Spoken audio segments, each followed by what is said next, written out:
Okay, the Victorian pipe caps are ready to go. We have, it's a pretty nice day out.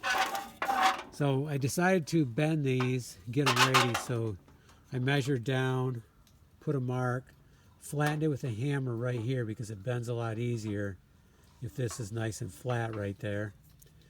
And so this one I went down 2 inches. This is a smaller pipe, about 4 inches.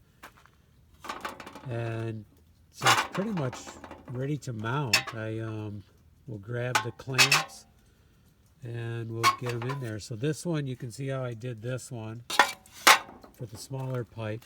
And then the 6-inch pipe, I reversed them. So it still looks really good there. Came down 3 inches and put a bend. So it should go around the pipe nicely.